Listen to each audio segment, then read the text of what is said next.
মানুষ সবসময় নিজেদের জীবনে ভবিষ্যতের বিষয়ে ভাবতে থাকে। কখনো উৎসাহিত হয়, কখনো চিন্তিত হয়, কখনো স্বপ্ন দেখে যে আমি ভবিষ্যতে গিয়ে খুব বড় কেউ হব, কখনো কল্পনা করে যে আমি কখনো সেই স্থানে গিয়ে পৌঁছব।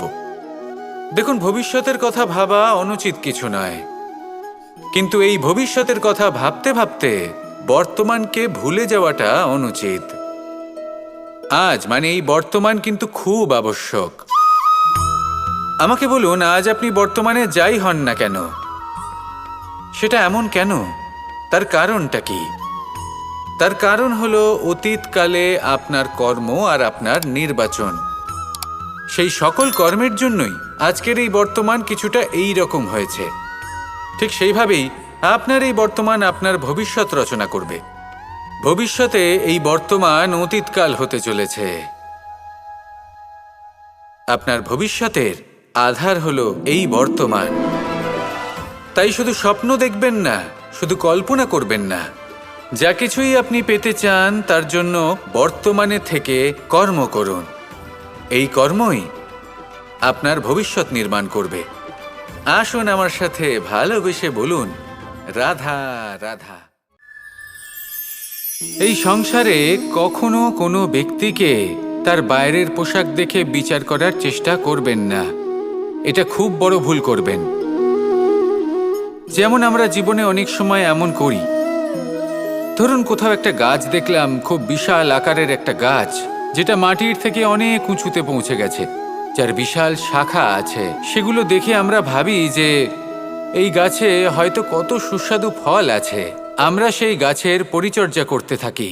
আবার অন্যদিকে হলো একটি তৃণ, যেটা মাটি থেকে কিছুটা উঁচুতে পৌঁছেছে, কিন্তু সেই তৃণর নিচে, মাটির নিচে অত্যন্ত সুস্বাদু ফল বা সবজি জন্ম নেয়, যা আমাদের স্বাস্থ্যের পক্ষে অত্যন্ত উপকারী। সেই জন্য কখনো আবরণ দেখে কাউকে বিচার করতে চেষ্টা করবেন না। তার বদলে এটা বোঝার চেষ্টা করুন যে আপনার সামনে যে ব্যক্তি আছে বা বস্তু আছে, তার বিশেষত্ব কি। যদি এই বিশেষত্ব বোঝার ক্ষমতা আপনি অর্জন করেন, যদি এই শিল্প আপনি নিজের ভেতরে জাগ্রত করেন, তাহলে এই সংসারে বিশেষত্ব কি সেটা আপনি জানতে পারবেন।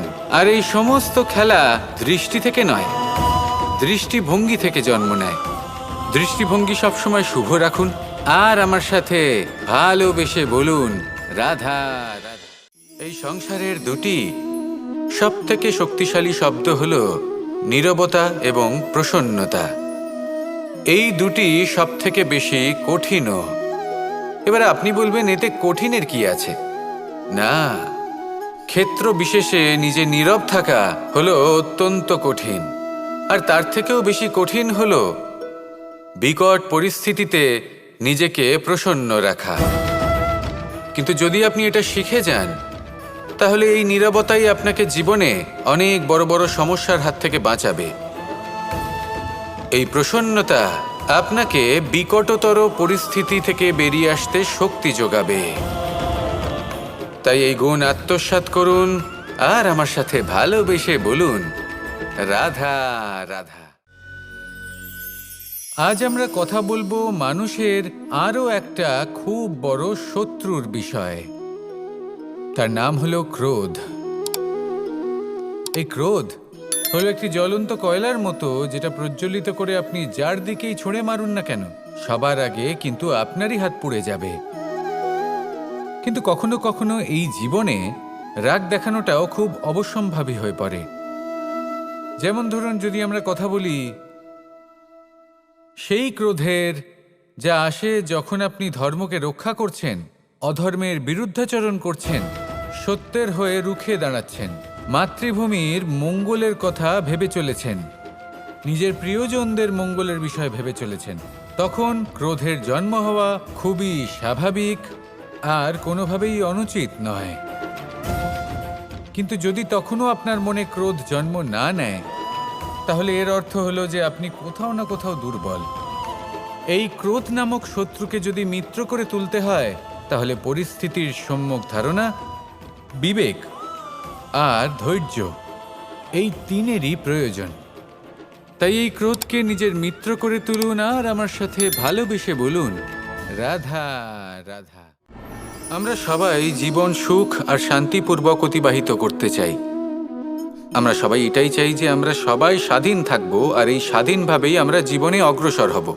আর যখন কোনো ব্যক্তি আমাদের এইসব কিছু করতে বাধা দেন, তখন আমরা তার উপর রুষ্ট হই। কিন্তু সত্যিটা ঠিক এর বিপরীত। কখনো কখনো এই ব্যক্তি অজান্তেই আমাদের এটা ভাবতে বাধ্য করে দেয় যে আমরা যেটা করছি সেটা কোথাও অনুচিত নয় তো। জীবনে অগ্রসর হতে হতে, সুখ খুঁজতে খুঁজতে, স্বাধীনতা খুঁজতে খুঁজতে আমরা অনুচিত কিছু করছি না তো। এটা বোঝা অত্যন্ত প্রয়োজনীয়। আর এটাই আমরা বুঝবো একটা উদাহরণ দ্বারা। কখনো কোনো উপবনে যাবেন আর গিয়ে ওখানকার মালিকে দেখবেন কি করে। কিছু সময় অন্তর ও ঘাস আর আগাছা কেটে পরিষ্কার করে। আর এরকমটা কেন করে? সে নিজেই তা রোপণ করে, নিজেই পরিশ্রম করে, আর তারপর নিজের পরিশ্রমকে কেটে ফেলার কি অর্থ হতে পারে? এরকমটা সে কেন করে? এরকম সে করে যাতে ঘাস এবং চারা সবাইকে নিয়ন্ত্রণে রাখতে পারে, আর সেই উপবনকে সে সুন্দর এবং মনোগ্রাহী করে রাখতে পারে। এটাই হলো ওর উদ্দেশ্য। এবার ভাবুন যে সেই ব্যক্তি আপনার জীবনে সেই কাজটাই করছে। আপনার জীবনে সে মালি হয়ে আসে, আর কোনো শুল্ক ছাড়াই আপনাকে সে আরো উত্তম ব্যক্তি করে তুলছে। তাই মনে মনে ওনার প্রতি কৃতজ্ঞ থাকুন, আর আমার সাথে ভালোবেসে বলুন, রাধা রাধা। মানুষের এই সংসারে জীবনযাপন করার জন্য কিছু জিনিসের প্রয়োজন পড়ে। এমন কিছু আবেগ, এমন কিছু বস্তু আছে যেগুলো তার প্রয়োজন হয়। কিন্তু সবথেকে বেশি যে জিনিসটা তার প্রয়োজন হয় সেটা হলো সম্মানের।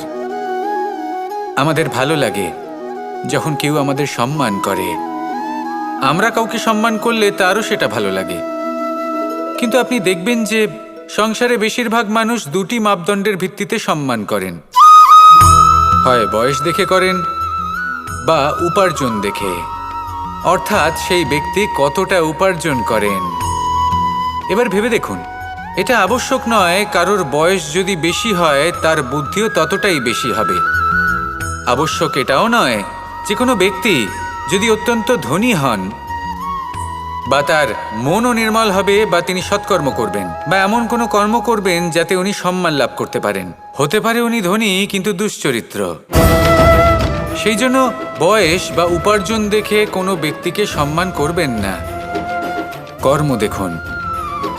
যদি গভীরভাবে ভেবে দেখেন তাহলে দেখবেন যদি কোনো মানুষ কোনো সৎকর্ম করেন তাহলে তার প্রতি হৃদয় থেকে সম্মান জাগ্রত হয়। এটাই হলো সেই সম্মান যা অর্জন করতে হবে। বয়স আজ আছে, কাল আরো বৃদ্ধি পাবে। উপার্জন আজ আছে, কাল সেটা কমে যেতেও পারে। কিন্তু যদি আপনি নিরন্তর শুভকর্ম করতে থাকেন তাহলে আপনি মৃত্যুর পরেও অমর হয়ে থাকবেন। আসুন আমার সাথে ভালোবেসে বলুন, রাধা।